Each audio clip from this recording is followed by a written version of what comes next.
Hello, I'm the Nostalgia Critic. I remembered so you don't have to. Well, there's no doubt about it. Theme songs played a huge part in our childhoods. They were fun, clever, enjoyable, and catchy as hell. In fact, a lot of these songs still stay hidden in the darkest corners of our memory, just waiting for inopportune moments to spring out of our heads and ruin our concentration.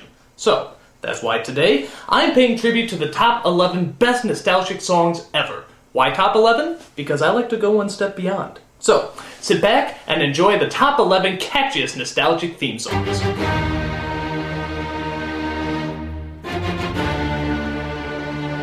Number 11.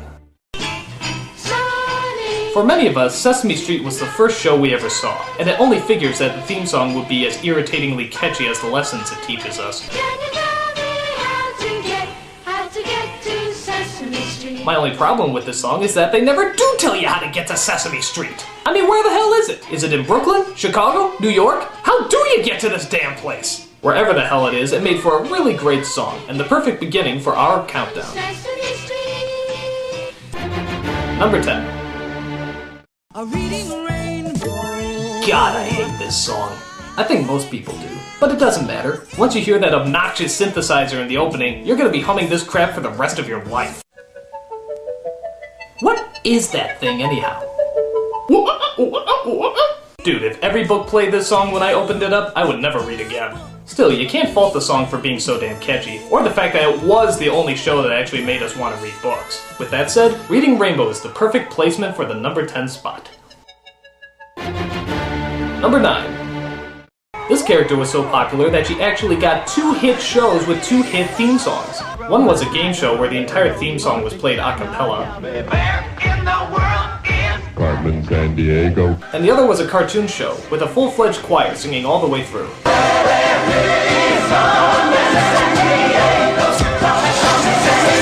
I think the game show one is a little bit catchier, but the cartoon deserves an honorable mention. And when you're doing a show that's trying to be educational, you sure as hell better write something that our short attention spans can remember. Whichever one you like better, Carmen San Diego definitely knew how to keep a good song in our heads. Number 8.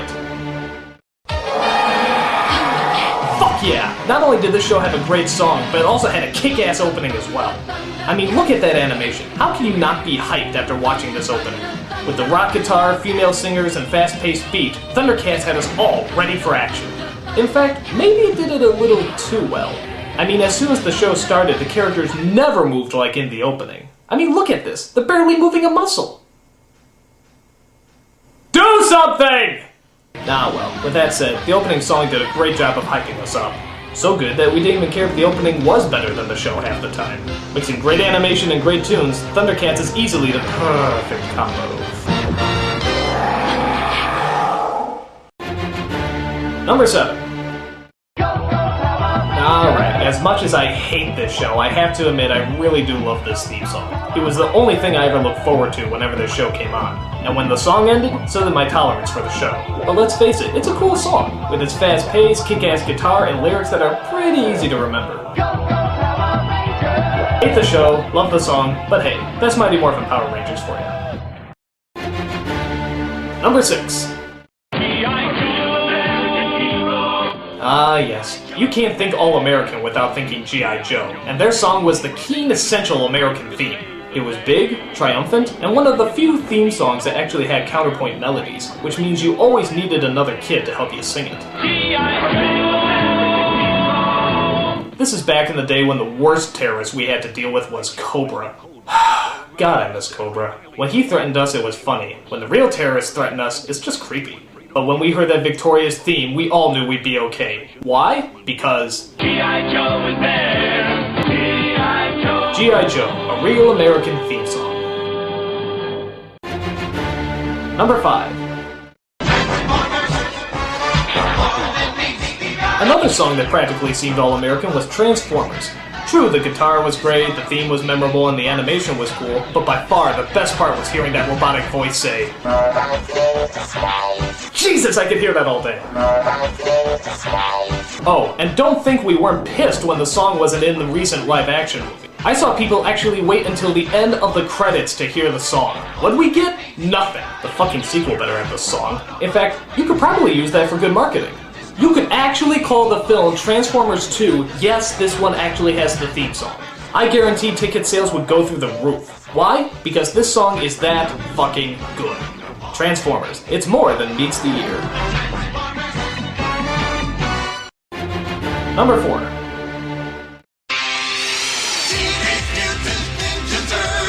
You'd think with all the lyrics in the world, the hardest ones to put to music would be Teenage Mutant Ninja Turtles. But surprisingly, they turned this totally insane title into one hell of a great song. I mean, every kid in the world knew this song, and got hyped up whenever we heard it. Though just like the Thundercats opening, it never looked quite as good as the opening credits. I mean, here's the opening, and now here's the actual show. I mean, do they look anything alike? I think most of these shows threw all their time and energy into the openings because they knew that once they hooked us in, we'd probably be too lazy to change the channel. Luckily, Ninja Turtles kicked ass, and it had a kick-ass song to go with it. Although I don't think turtle power ever became a popular phrase, no matter how much they tried to force it down our throats. Still, Ninja Turtles was the shit, and so is the theme song, making these Heroes and a Half show number 4 on the countdown. Number 3. Anything by the Richard Stone Team. For those of you who don't know, Richard Stone was a composer and songwriter in the 80s and 90s. He hit the big time when Steven Spielberg asked him to do the music and songs for some Warner Brothers cartoons he was producing. And the rest is history. Richard Stone and his team put together some of the cleverest and catchiest theme songs that ever hit TV. Remember this timeless classic? We're tiny, we're puny, we're all a little loony. How about this one? Come to Tasmania, come to Tasmania. And of course, the always popular The Pinky and the Brain, your Pinky and the Brain. Stone's team didn't just do theme songs, though. They did all the music for the shows. Every little melody, every musical segue, and the only song in the world that actually made you want to learn geography. United States, Canada, Mexico, Panama, Haiti, Jamaica, Peru, Republic, Dominican, Cuba, Caribbean, Greenland, El Salvador, too. I mean it, everyone tried to learn this song but could never get it down. Anyone that made you actually try to educate yourself without you even knowing it is doing something right. Sadly, Richard Stone lost his life to pancreatic cancer in 2001, leaving a legacy of great music behind.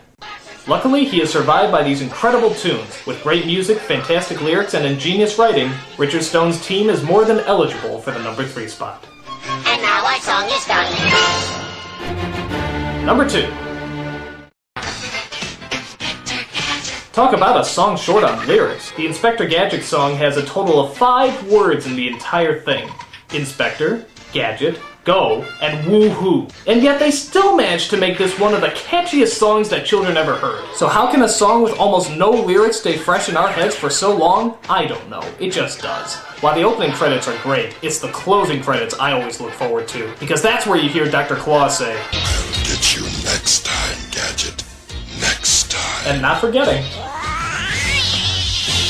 The whole song kind of sounds like an 80s computer booting up, but for some reason you can't get enough of it. It's a weird love-hate relationship you have with some songs, kind of like Devo. I mean, you know it was really weird, but for some reason it always stays in your head.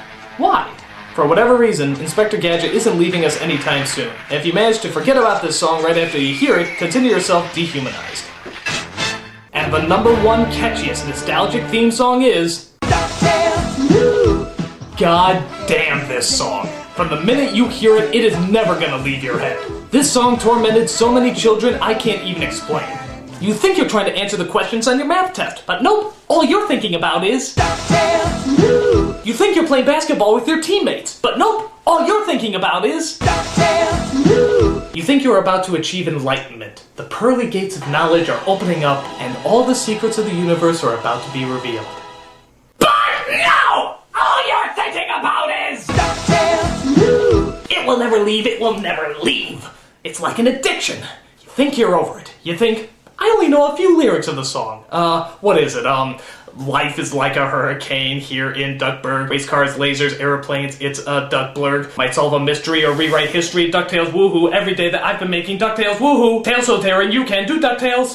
Danger lurks behind you. There's a stranger out to find you. What to do is just grab onto some DuckTales! Woohoo! I mean, once you hear it once, it will never, ever go away. And you wanna know what the creepy thing is? I think this show stayed on the air strictly because of the theme song. I mean, think about it. What do you actually remember about this show? I remember Scrooge, his nephews, a pilot who crashed a lot. And that's it! I don't remember every goddamn other thing about this show. This show literally kept bringing us back simply because of the song. It is that powerful.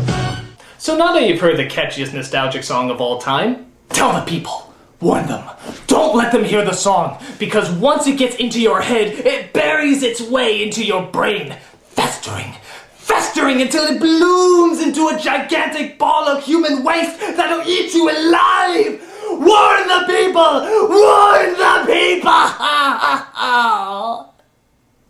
I'm a nostalgia critic. I remember it so you don't have to.